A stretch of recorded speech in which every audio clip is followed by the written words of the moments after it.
esta es la idea, ¿no? De poder intercambiar, de poder preguntar.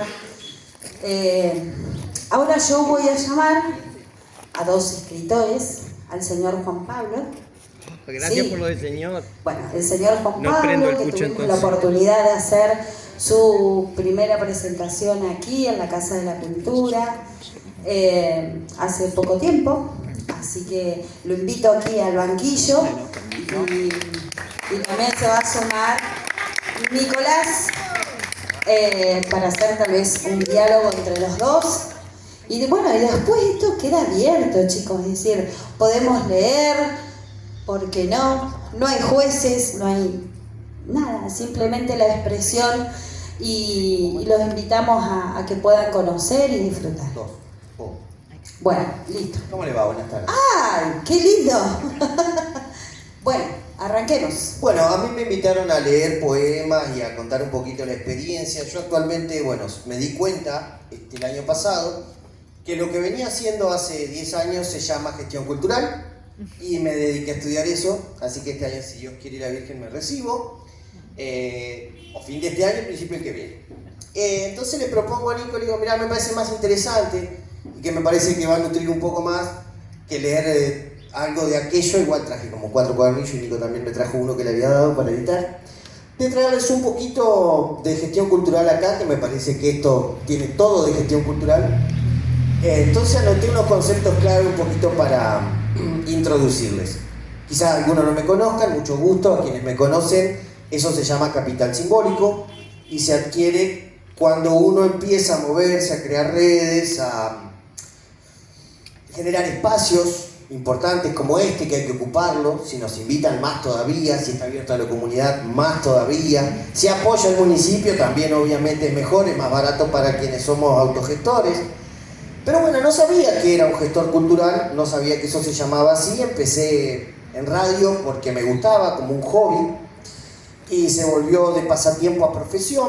Me divertía mucho, me divierte. Entonces tomé algunos conceptos entre lo que me pasó y lo que estoy estudiando, como por ejemplo esto de que lo lúdico, que fue lo que me llevó por ahí a hacer radio, terminó convirtiéndose en mi fuente de trabajo principal actualmente.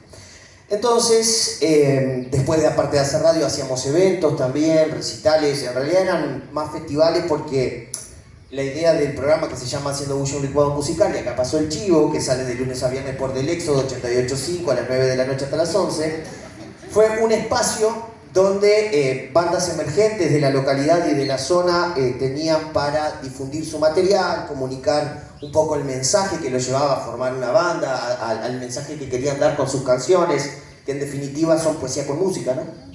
Entonces, no nos dábamos cuenta que estábamos haciendo un espacio, estamos entretenidos haciendo y mejorando con el hacer. Entonces por ahí los gurises me empezaron a demostrar que sí, que bueno, Nico es músico también, puede dar fe del espacio, de hecho participa siempre en la organización también.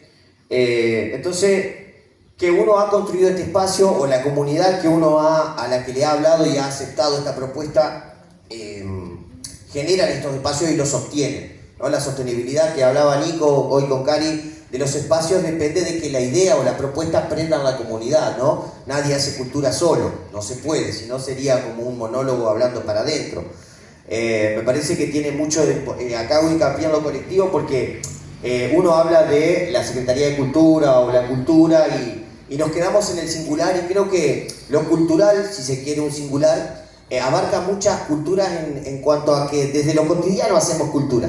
Porque, por ejemplo, esta mateada cultural, no sé si hay alguien que no tome mate, que no le guste el mate, ¿no? Creo que todos tomamos mate. Bueno, el mate es algo que tradicionalmente traemos incluso de la época prehispánica, y que es una bebida que incluso en el siglo XVI se quiso prohibir, y que el rey manda la solicitud de prohibir el mate porque los españoles vagueaban y no trabajaban. Y cuando la quisieron prohibir casi le prende fuego el virreinato. Entonces la idea se acató pero no se cumplió. ¿Por qué? Porque la tradición era más fuerte, no estaba arraigada. Entonces el mate es un ejemplo más común, o un punto de contacto, por lo menos de los que estamos acá. Pero hacemos cultura todo el tiempo y yo creo que hay gurises que conozco cada vez más que no tienen el mate como parte de su hacer cultural o de su hábitus, ¿no? Entonces, están construyendo otra cosa y también está al mismo nivel, si se quiere, ¿no? Trato de hacer una horizontalidad en esto porque por ahí yo no entiendo mucho el trap, pero veo que las juventudes más recientes están mucho con eso.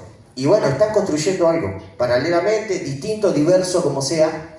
Y esta otredad, ¿no? Esto que por ahí nos resulta ajeno, lo hablamos hoy con Cami, ¿no? La otredad nutre muchas veces, porque yo de ahí obtengo algo. En un diálogo, o escuchando a Ana María también, todo el tiempo uno, si está atento, va aprendiendo de ese otro, que en definitiva es el que va a leer o a escucharte lo que vos estás diciendo en la radio o a leer lo que escribiste y publicaste. Y me parece importante traer esos conceptos de la gestión porque, por ejemplo, cualquier grupo, ¿no? Acá somos todos materos. Bueno, tenemos un sentido de pertenencia con el mate, una identidad que hemos formado. Yo volví a Nogoyá después de 10 años de éxodo, de autoexiliarme, porque realmente me quería ir, nunca pensé que iba a querer volver, y creo y le echo la culpa mucho a la identidad, ¿no? Mi identidad, mi infancia está acá. Mis lugares donde me llevaba mi abuelo están acá. Entonces ese sentido de pertenencia es muy importante y se crea en colectivo, no se crea individualmente. Con los rituales, como ojalá esto sea un ritual del día de mañana lo volvamos a repetir en otro lugar o acá mismo, pero que se haga acción práctica y constante, ¿no? Que es lo que fortalece por ahí lo cultural. Si no se ritualiza, somos muy rituales los humanos, si no, todos los 16 de julio está la procesión. Todos los 16 de julio es el cumpleaños de la ciudad. Esos rituales nos hacen nogoyaenses. O es uno de los rituales que nos hace nogoyaenses, más allá de la fe que cada cual puede practicar la que su Dios le inspire, ¿no? Me parecía traerlo acá porque ahí hablando de nogoyaenses, además de identidad, estoy hablando de territorio, ¿no? Estamos en Nogoyá. Entonces somos nogoyaenses, somos contemporáneos porque en el ahora estamos todos existiendo al mismo tiempo en el mismo espacio. Como para ir cerrando, lo patrimonial es cultural, sin duda, como por ejemplo esto del 16 de julio, la fiesta de la leche que viene ahora que te debe tener enloquecida. Pero también las nuevas generaciones y desde el cotidiano hacen cultura y por ahí uno asocia a veces erróneamente lo cultural a lo patrimonial histórico, como la museología, por ejemplo, que es hermoso, pero que tiene cierto grado de solemnidad, ¿no? Como que asociábamos lo cultural a la alta cultura, ¿no? El museo, la ópera, el Louvre, no sé cómo se pronuncia usted, la que sabe. Pero en realidad lo cultural está desde que te levantás hasta que te acostás, incluso hasta la forma en la que te acostás. Es cultural porque te acostás de un lado, porque cotidianamente lo haces así, te resulta cómodo. Parecen sonceras esto que estoy diciendo y obviedades, pero me pareció interesante con un micrófono en mano decir algo que no fuera a leer mis poemas, que ya lo pueden encontrar desde Paraná, Concepción, en todas las bibliotecas. Acá en Nogoyá hay como 3 lugares que hay libros. Pero me gusta el libro y tiene razón Linda hoy lo que me marcaba de que por ahí no le dais mucha bola porque el libro me ha abierto un montón de puertas. Pero es como que ya es una etapa cerrada. Desde que lo edité y lo publiqué ya es una etapa cerrada y estamos en otra cosa. Y quería traerles un poco de lo que está haciendo Juan Pablo hoy y no de lo que hizo hace un montón de años. Entonces quería dejar un poco de lo que estoy haciendo, que es gestión cultural, porque me parece importante hablar de esta transversalidad, ¿no? Desde la historia, lo histórico es cultural, lo político es cultural, lo económico es cultural, las tradiciones que hacemos desde que nos levantamos hasta que nos acostamos es cultural, la forma en la que hablamos con nuestras infancias es cultural. Esta convocatoria acá es el inicio de lo que yo espero sean rituales culturales que se repitan en el tiempo y de lo que me encantaría formar parte. Y bueno, y eso, es cultural y es plural, porque me parece que esto de que hablaba recién de los grupos de la otredad, ¿no? El otro no es uno. Y es un tema, a veces eso es un problema con los malos entendidos. Mi pareja acá presente puede dar fe que convivimos, hablamos el mismo idioma y a veces no nos entendemos. La comunicación es vital con el otro porque nos nutre por todos lados. Y eso es la pluralidad que por ahí quería traer también como concepto clave, ¿no? Colectivo, pluralidad, las culturas en plural o lo cultural en singular si les gusta más. Y me parece que se construye de manera ascendente, no le podés imponer a alguien que tome mate, ¿no? Uno propone. Pero si el otro no le gusta, yo tengo un hermano que no toma mate, nunca tomó mate, lo probó, no le gusta. ¿Y eso lo hace menos argentino? No, es re argentino el cabezón. Pero no le gusta el mate. ¿viste? Y tiene otra ritualidad. Y bueno, y nada, eso, la construcción es ascendente, me parece que uno no puede imponer un ritual, sino que el ritual tiene que proponerse y si prende en la sociedad, se perpetúa, ¿no? Repito, parecen sonceras, pero me parecía interesante traerlo. Perdón, profe, no son tus charlas de historia tan interesantes, amo la historia, pero quería dar ese paréntesis de gestión cultural. Y bueno, y con respecto a esa pluralidad y a esa construcción colectiva, en una invitación de las tantas que me ha convocado el amigo Nico Enrique, y agradezco eso, agradezco el espacio, la amistad tuya, Nico, y también agradezco la posibilidad de compartir con colegas, ahí está, gracias asesora, de compartir con colegas y con público en general lo que uno hace. Y dentro de lo que uno hace, un día estábamos en una convocatoria que me hace Nico y le digo, che Nico, no tengo, creo que nada nuevo, le digo, me parece, estoy medio vago con la escritura. Y traté de buscar un metarrelato, es decir, traté de hablar de los poetas o de quienes hacemos poesía a través de la poesía, por supuesto, ¿no? De manera plural. Entonces, bueno, espero que les guste y con esto ya me callo. Si quieren pueden preguntar, ojalá quieran preguntar. Se llama Somos y dice así. Somos versos caminantes hechos de sangre y dolor. Somos desechos de amor emparchados con alambre. Somos el hambre y la ficha que quedó sin apostar. Somos esponjas de bar, somos carencia de dichas. Cuando el alma se encapricha y le porfía al destino, somos del corso el camino y del carnaval la chicha. Si se nos trunca la suerte, somos pata de conejo. Somos también diablos viejos que bailotean con la muerte. Si la vida pega fuerte, somos caña de aguardiente. Un cobijo, un aliciente, un engaño que divierte. Nos tildan de maricones, nos fusilan en Granada, mas sin nosotros no son nada esos supuestos varones. Valen más nuestros jirones que los trajes majestuosos de esos seres envidiosos, rencorosos y bribones. Perdón por la palabra. Somos putas en calzones que regalan su trabajo, denigradas a destajo vamos llenando renglones. Jamás le ponemos precio a la poesía sagrada, y ella será intercambiada por las palabras de aprecio. Somos herejes ungidos, somos tristeza y valor, somos orgasmo y sudor, somos pudor y gemido. Somos débiles que unidos fortalecemos el alma de la gente que con calma a escucharnos ha venido. Desde este rincón del mundo, insensible y despiadado, somos carteles variados que le indicamos el rumbo. Entre el hedor nauseabundo somos perfumes de marca, precisos como la parca, las joyas de un vagabundo. Somos canción bienvenida en reuniones como esta, somos canto de protesta ante injustas despedidas. Somos un chiste trivial con perfecta puntuación y en el próximo renglón somos el punto final.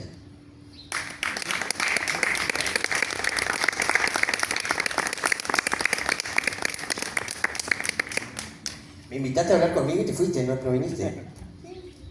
Te dejó, te abandonó. Solo como un perro. Te abandonó. Bueno, ¿Nico? Sí, Nicolás, venga. Y sí, aquí. a mí me dejaste solo, le dijiste, no me dejes solo y te quedaste cerca del árbol. Venga, súmese. Mira, ahí está. No sabés hablar solo vos, ¿no? No, estoy aprendiendo. Bueno, Es como un programa de radio, ¿viste? Pero con público presente. sí, Está bueno. sí, me gusta eso. El tema es el siguiente. No sé de qué hablar porque ya hablaron todos y la verdad que no tiene mucho sentido. O sea, siempre me siento mejor organizando. Claro, Estando del otro lado del micrófono. lado, claro, los dejo hablar a ustedes, los dejo que se arreglen con los nervios de ustedes. Con respecto al tema de edición, vamos a ir en orden. Me quedé pensando. Sí, la chica, la directora de la editorial, ahora está en Paraná. 2022 es la fecha de edición, en pandemia. Caí saliendo de pandemia, sí. Acá el otro... Fue el primer año sin pandemia, así que claro, me a acordar. Sí. El otro autor local que editó ahí en Crespo es Eduardo Longo. Sacó un libro. Sí, él sí lo sacó ya directamente en la pandemia más cerrada. Él fue el que me dijo. Exactamente. Soy editor, así que tengo que estar al tanto de eso. Claro.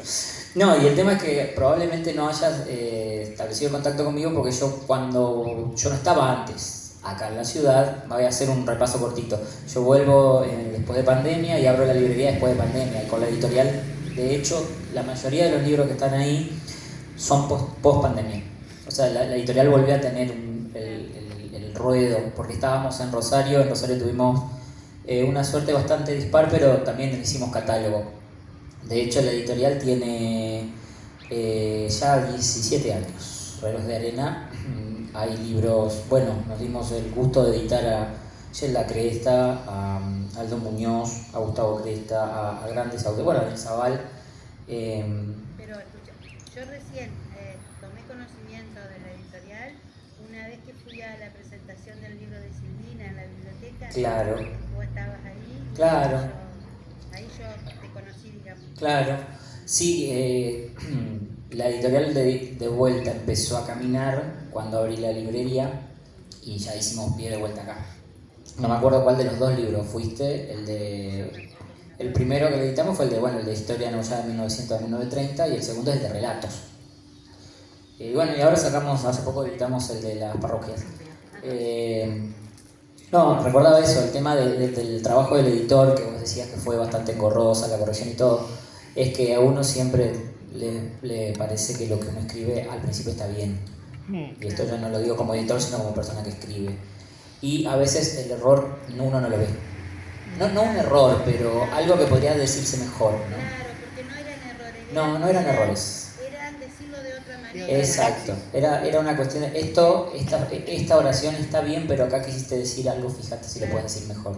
Claro, pero no hay un error en realidad. En realidad Porque en realidad estaba perfectamente corregido sí, por las dos personas sí. que nombré hoy. Claro. Pero claro, ellos buscaban el impacto El comercial. pelo al huevo le buscan los editores. La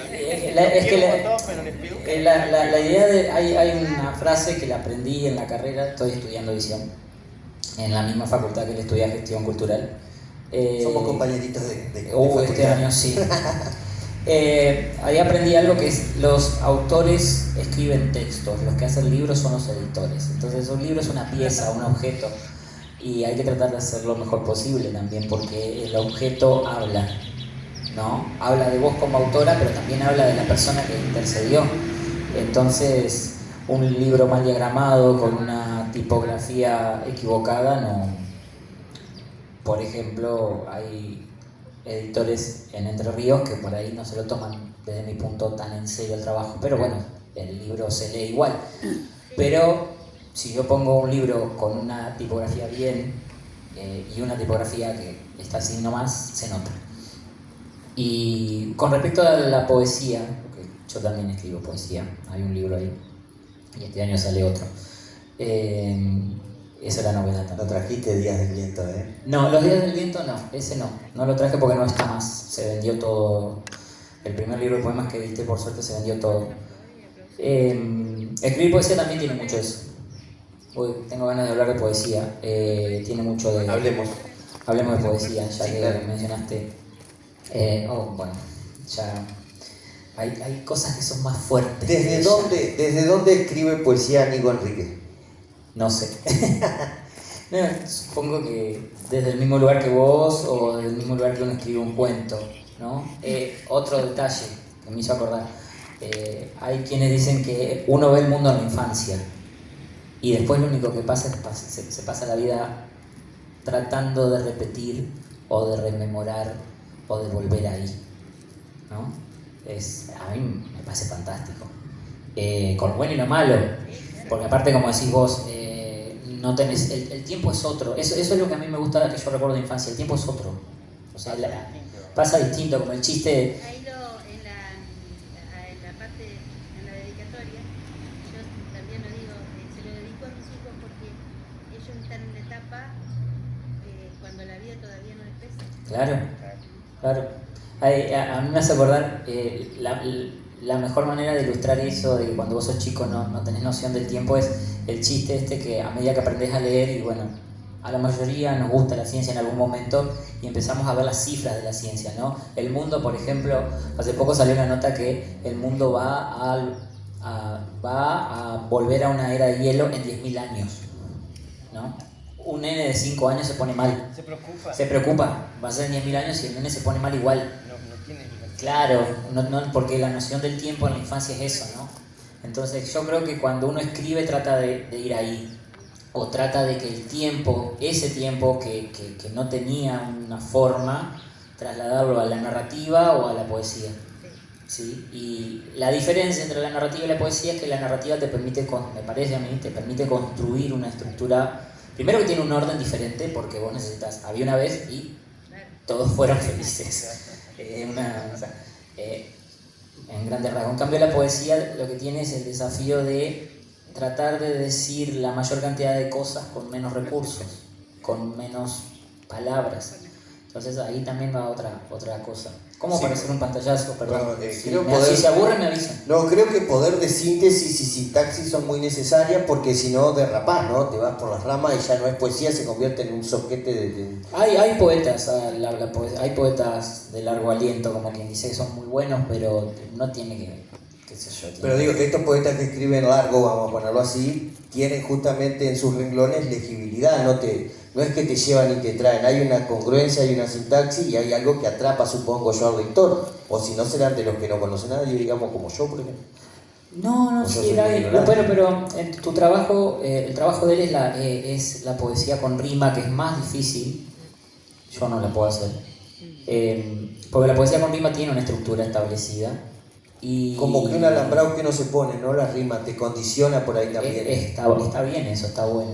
Y lo que tiene la poesía también con rima, o la poesía gauchesca, que es lo que vos haces. Libro disponible en lote 49. Sí, de paso, sí, eso. Todos los chivos. Oh, sí. Ahí está el cartelito nuevo, estoy estrenando cartel. Lo que decía de la poesía con rima y estructura te permite también una manera diferente. Lo principal que uno tiene que tener claro es que la poesía es otro idioma. Está el idioma cotidiano que uno lo puede traer en la narrativa. En un cuento uno está contando algo y le da voz a un personaje y el personaje va a hablar como hablamos generalmente. La poesía no, es otro idioma. Es totalmente distinto. Entonces por ahí también a veces tiene esa pared, ¿no? Decir, a mí no me gusta la poesía porque... Tiene algo de críptico, mucho No, de críptico no a sé veces si- cuando entramos en las metáforas, amigo, te hablo. La metáfora tiene algo de encriptado ahí, tal vez. Pienso en las letras de Spinetta o en algunos textos que he leído de tu autoría, porque lo he leído a los dos, y tiene súper entendible, no digo que sea inentendible, digo críptico o encriptado por esto de tenés que desglosar la metáfora, ¿no? Tenés que como que ya buscarle una vuelta de tuerca, pero a lo mejor usaste, no sé, 10 palabras y dijiste un montón más. ¿Se entiende? No sé si se entiende a lo que voy. Me dijeron eso esta semana. ¿Qué pasó? Ah, Un amigo... fui yo. No, un amigo que yo le mando mis poemas y me dijo eso, que había algo que le pareció demasiado corto y que él no lo entendía. Claro, yo más o menos le expliqué y dijo, es eso. Pero bueno, terminando de la poesía, quería decirles gracias por estar acá. No es que quiera terminar, ustedes me dicen. Gracias a Ezequiel, porque el laburo de los libreros es importante. Sí. Está difícil en general, en todos lados, en Argentina, el tema del trabajo de los libros, y creo que hay que promover la lectura. Eso es una obviedad, pero hay que repetirla porque son esas obviedades que uno las deja repetir porque son obviedades. Exacto. Y dejan de Y serlo. dejan de Y dejan de serlo y se olvidan, ¿no? Y bueno, no sé si quieren hacerme alguna pregunta. ¿Quieren hacernos preguntas o no? Ya cerramos. Porque a mí me gustaría también agradecerle, bueno, a Karina, a Nico, a Gonza, a toda la gente que está acá presente y que hizo silencio y que prestó atención, porque no es fácil en la era de la disociación sostener la atención del público. Vivimos muy rápido, para mi velocidad al menos, y eso que soy bastante Acelerado. dirían en mi casa, pero nada, eso, prestar atención, compartir un momento en el mundo real, mirarnos a los ojos, charlar un ratito, y aunque parezca que no, suma y aprendemos mutuamente, ¿no? Bueno, y ahora sí me callo yo, perdón, amigo, pero pueden preguntar, sería hermoso que pregunten. Está bien, no, como para cerrar, de vuelta volviendo a la infancia, me acordaba, yo no sabía leer, pero sabía que, a ver, yo sentía cierta fascinación por el objeto, Tenías biblioteca en tu casa, Sí, claro, en muy casa chiquita, también. Claro. una muy Entonces, chiquita. te llama la atención. Entonces cuando era chico no sabía leer y fabricaba libros con una letra que no existía. Eso explica mucho, que ahora lo quiere hacer. Así que bueno, eso, hago un poco de todo, pero a lo que voy, tratemos de que esto se repita. Sí, ojalá No que que sí. hable yo, sino tratemos de que Ojalá esto que se sí. repita y ojalá venga más gente la próxima y esto siga porque es necesario. ¿sí? O que se mantenga la calidad del público, si no aumenta la Sí, calidad, por que se supuesto. mantenga la calidad de este público hermoso y pido un aplauso para ellos también. Sí. Por favor. Con que bajen unos grados. Aparte en otoño este patio es hermoso. Es hermoso. Lo he comprobado. Tenemos una casa de la cultura. El Sí, entorno sí, que sí, provee gracias es Karina, precioso. la verdad. Porque ya el año pasado me di el gusto de cerrar los ciclos de lectura acá, que tocó el Tati, ahí en la galería, estuvo hermoso. Así que los invito a quedarse un rato más a chusmear libros. Yo sé que es muy fin de mes, pero vale la pena comprar un libro siempre, a cualquiera de las dos librerías. Así que tenemos Mercado Pago y tenemos todo. Es Así un bocadillo antes que cierres, sí. amigo. Vieron que parece que se terminan los libros porque está el celular, o que se termina la radio porque está el streaming. A mí me parece que esos inventos son como el cuchillo, o como la virome. Están tan bien pensados y tan bien hechos que le van a poder poner un montón de competencias o de cosas que hoy son masivas. Pero por ejemplo, la radio la aprendés y haces cosas. Sí. Con la tele no podés hacerlo, tenés que prestar atención. Y demasiada. Y me parece que los libros, mucho más que la radio, nos dejan la imaginación volar, que es otro recurso que pareciera como que se está unificando, homogeneizando, y creo que no, creo que siempre están las inquietudes de ser, sobre todo los gurises, ¿no? Cuando ya pasan de la infancia a la adolescencia, de ser rebelde, de estar enfrente, ¿no? De oponerse. Y creo que dentro de la misma era digital hay un montón, creo yo. El otro día conocí un profe de más o menos de tu edad, Cami, que es analógico, y a mí me encantó eso, me hizo muy bien, me llenó también de esperanza de que sigamos buscando esto analógico que por ahí tiene, no sé, tiene el toque mágico de algo que está bien hecho, no sé. Y eso para mí, los libros y la radio están bien hechos. No sé si va a haber algo que vaya a reemplazar definitivamente a que no es eso, ojalá que no. Y el libro lo dan por muerto hace 500 años. Lo vienen matando hace 5 Sí, siglos. también es verdad que el libro es un objeto que tardó casi la misma cantidad de tiempo en llegar al formato. Y bueno, eso que acabas de decir me hace acordar, capaz que sé qué le pasa, que los nenes cuando van, los nenes más chiquitos que están ahí en la etapa en la que empiezan a leer la primera escolaridad, al ser nativos digitales, cuando se encuentran con el libro, se acabó. Por lo menos me pasa a mí, no sé si te pasa a vos. Y los padres por ahí dicen, no, vamos, no, quedate, flaco. Llevale un libro, claro. Canuto. Y esa, porque claro, uno lo piensa, no, el libro, nosotros vimos el desarrollo de la tecnología, pero ellos no, ellos son nativos digitales, ellos no vieron ningún desarrollo. Ellos saben que hay una pantalla que existe y que tiene información. Entonces cuando no es una pantalla lo que les está dando información, es como que es distinto. Entonces, Y le llama la atención, tal cual, sí, nos sorprende sí, muchísimo sí, eso. sí, porque, La información la generas vos. claro, Sí, exacto. yo siempre me acuerdo, uno de los primeros libros que leí, después vi la película, y la Claro. película me pareció una porquería. Porque tu cabeza yo imaginó algo más lindo. En el libro yo había Sí. hecho toda una ilusión Sí. de cómo era la situación, y terminó el libro. Como y yo te dije, digo, Nico. Claro, Y la arruinan la imaginación termina película. llenando esos baches que el autor deja y el quedan a chico- libre y el interpretación. chico que llega, nosotros porque no tenemos espacio, pero el chico que llega, yo me acuerdo, el hijo de una profesora del colegio de San Miguel, mientras la madre hacía fotocopias para darle a los chicos, el nene se sentaba en el piso a agarrar los libros. Eso.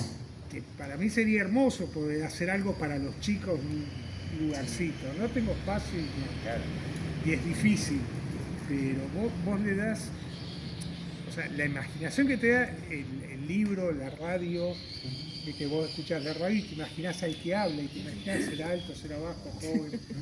¿Sí? Eso no te lo va a quitar nunca. Se me pasó con una locutora de Córdoba, me comí una curva con la boca. Chiste, pero no de verdad, porque me invitan a la radio y yo la escuchaba, ¿viste? Sí, ¿cómo será la voz imponente? Nadie era así, común, no lo era. Pero, ¿viste? Pero la radio y el libro te llenan esos baches de imaginación. Exacto. Sí, otra cosa que lo dijo un nene en la librería, y yo dije, mirá. Le dice al padre, yo me lo quiero llevar porque lo quiero para mí. Claro, es información que le queda. En la pantalla no te queda la Claro, información. se te va con el Vos fíjate cómo incluso ellos ya nativamente ya saben que la información está disponible, pero no es de ellos. Exacto. Y aparte hay una realidad, no sé las mujeres, esto ya hablo de hombres, nos gustan 3 cosas: los dinosaurios, el espacio y la Segunda Guerra Mundial. Totalmente. Entonces, en algún momento ves algo de ese material y vas ahí. Entonces, esa materialidad, eso, ¿no? exacto, esa materialidad, ese atesoramiento de la información, yo creo que no lo va a cambiar. Pues también hay otra cosa, que lo digital tiene 40 años. Y depende de la electricidad. Ponele sí, pero lo digital 30. O sea, Sí. como la conocemos hoy tendrá 20. Sí. ¿Y el libro tiene cuánto? ¿Y la información de la humanidad hace cuánto se almacena? Vas para atrás. Entonces estamos hablando de, en el desarrollo de la historia de la humanidad estamos hablando de un estornudo. ¿Cuántos años de humanidad tenemos como de memoria que venimos a que esto? Porque esto tiene una forma. Este es 14x21. Este formato se llama A5 14x21. No es caprichoso. Si él muestra el mío, yo muestro el mío. No, ese es otro formato. Claro. Te digo, generalmente los libros tienen No, este eso formato. ¿Por qué tienen 14x21? ¿Por qué? Porque las tablillas que se encontraron de los sumerios, que fue el dato más antiguo o la cultura más claro, tenían ese tamaño. Porque era el tamaño más cómodo de ellos para escribir. La tablilla, después le pasaban una regla y borraban y seguían escribiendo. Y ese era el tamaño, más o menos, 14x21, no existía los centímetros, pero es más o menos eso. El otro día leía que lo primero que Fíjate. se encontró fueron tablillas contables. O sea, Tablillas contables, sí, lo primero que se contabilizó era cuántas vacas tenía el vecino y cuántas gallinas tenía uno. Eso sí. Pero ya inventaba la historia, porque Gilgamesh, que es el gigante, Gilgamesh es simplemente ficción. Necesitaban contar algo más allá de contabilizar las vacas y las gallinas. Vos fíjate que ya con la escritura nace también la imaginación, entonces imagínate, y ahora lo digital es nada. Entonces yo tengo la esperanza de que el libro realmente va a seguir, si no me quedo sin trabajo. La digitalidad, lo que creo que ahora por ahí estamos muy enubilados porque es nueva, porque democratiza espacio, porque Sí. creo que por ahí. Pero yo, por ejemplo, que trabajo con formato digital para leer, para acá, tengo que imprimir. Sí. Tengo que imprimirlo y tenerlo en la A mí me cuesta mano y resumirlo horrores, con sí. fibrón como hace 20 años cuando empecé la Sí, primera carrera. a mí me cuesta horrores estudiar así. No tengo impresora y lo sufro Y el leer, tema. claro, y tomar notas sin tener el papel. Lo digital lo que te da es inmediatez. Claro, te da inmediatez, pero volvemos al tema, no te permite o te anula el almacenamiento. Y el almacenamiento muchas veces es simbólico también, porque ¿cuánta información crees vos que tenés? Los libros que tenés en la biblioteca, esa es tu... Además, dependemos de satélites y otros recursos que por ahí no son indispensables para leer un libro. Claro. Además también la accesibilidad a la información, porque hoy vos vas a buscar en internet, vas a encontrar 200 millones de información de lo que hoy es actual, pero vos vas a buscar una información que escuchaste hace un año, que viste hace un año y no la vas a encontrar. En cambio en el libro sí, vas, lo buscas y lo tenés. Sí. Sí. Son registros efímeros que después pasan, no lo encontrás más. No. Y por eso, como para cerrar eso, disculpa Nico, ya me No, cayó. ya estamos, ya nos vamos todos. Bueno, listo, chao, hasta luego. Muchas gracias por el espacio. No, claro, esto, en el libro siempre va a estar, y va a estar marcado. Bueno, mis libros están todos a medio terminar, algunos, otros ya lo he terminado y otros no los he empezado porque desde que tengo a mi amigo librero, soy acumulador compulsivo de libros que siempre he querido tener y que ahora los encuentro y digo, che, tenés el... No, chao, que me lo llevo. Nico. Y entonces por ahí termino acumulando más de lo que puedo leer. Pero bueno. No, sí, falta ella. Ah, bueno. Falta ella. Vengan. Hilda. Vamos, ¿eh? Sí, Sí, llegamos sí, nosotros. sí, dale, dale. Vení, Hilda. Vamos. Gracias por todo. No, Hilda, no. vení, no te hagas la loca, vení, Hilda. Hilda, vení. Pensé que no participaba. Sí, Hilda, No, vení, Hilda, venga. por favor. No, yo decía que nos vamos nosotros para darle espacio a otros, Claro. para cerrar. ¿Hasta qué hora vamos a estar hablando nosotros? Claro. Vení. No, venga, Hilda. Sí, sos la estrella de la noche, Hilda. De la tarde. Lo mejor para el final, ¿viste? Ya, claro, si nosotros estábamos haciendo tiempo. Estamos haciendo tiempo, vos nomás 10.